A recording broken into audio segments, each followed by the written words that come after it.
Redskins, by the way.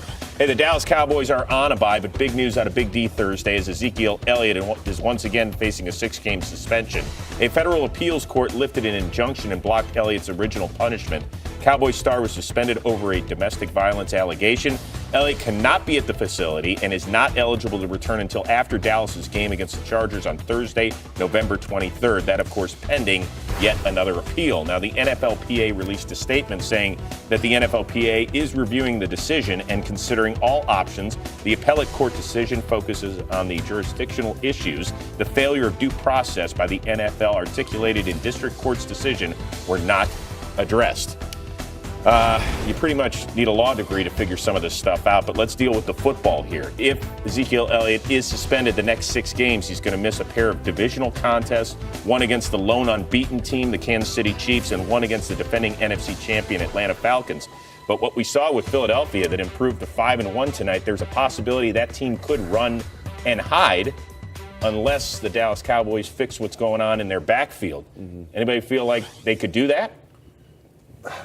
If you talk to some of the players in the Cowboy camp, they believe that they're okay. I know he's one of the best players. He led the league in rushing last year, one of the best players on the team. But the way they're built and the running backs that they have behind them, they feel comfortable with still having a potent run game. Yeah, I really think that Dak, it's his time. He can handle this. He can throw Alfred Morris in there, who has looked pretty good when he's got his opportunities. Darren McFadden, doesn't matter. Rod Smith.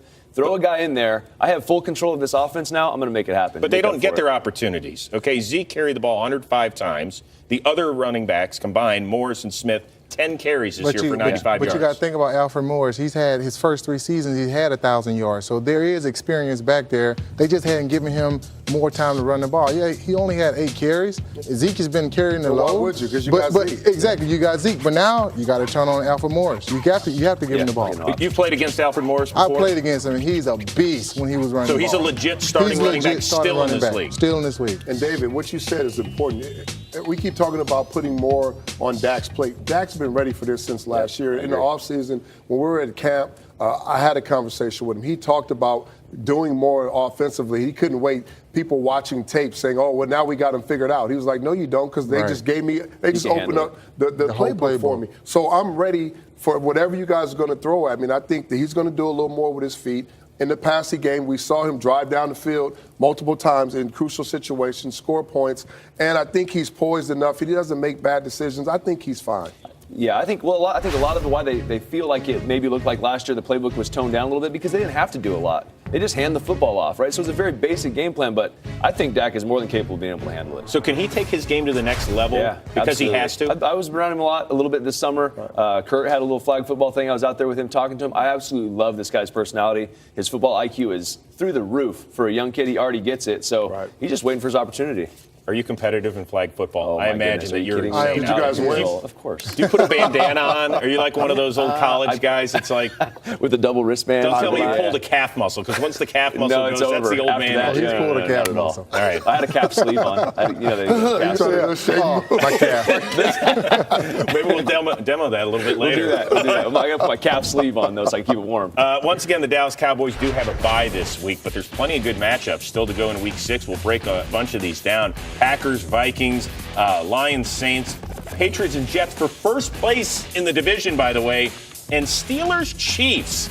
Okay, that's a rematch of last year's divisional game in Kansas City, which was won by Pittsburgh, but that's back when Big Ben wasn't throwing 5 interceptions a game like he did last week against Jacksonville. In fact, if you compare him to Alex Smith this year, there is no comparison. Smith has yet to turn it over, has thrown for 11 touchdowns, and our Deion Sanders, the Hall of Famer, says so far through 5 games, he is my league MVP. But let's get to the dark side of things, the Pittsburgh Steelers. Yeah. They're averaging the fewest points in the Big Ben era per game.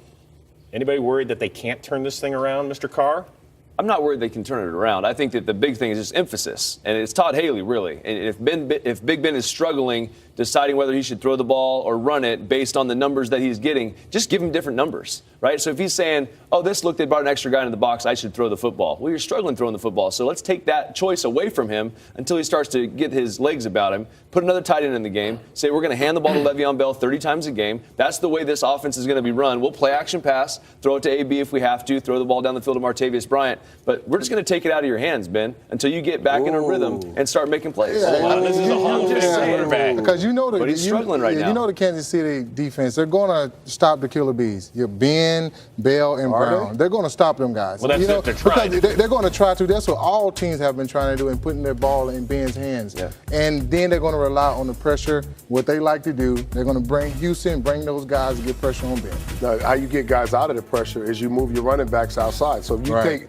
Bell outside, now Johnson or somebody has to walk. Yeah. And I think the struggles offensively for the Pittsburgh Steelers end this week. And I just think it's a favorable matchup on the outside. Peters, he does not travel. One of the best corners in the league, but I think he's a big, strong, physical guy. A guy like AB is not a good matchup for him. And then Martavis Bryant is starting to play a little bit better. I'm looking at the Pittsburgh Steelers and Ben going into this game with a chip on their shoulder because everybody's going to talk about how good the Chiefs are, how good their defense is, how this offense is struggling, and they're going to make this is going to be a statement game for them, and their struggles are going to end. And you know, playing on defense, what do they say first? Stop the run. Yeah. They're going to stop the run. They're not going to let Bell get everything going. They're not going to let the Bell car go. Last point here, guys. The Steelers are going to have to score some points. Who's the highest scoring team in the NFL? Well, it's Kansas City now. Kansas City Chiefs at almost 33 games. Yeah, it was the Rams at 35. I was with you. Yeah. Just letting you know, that's all. I'm trying to get in a fight with you.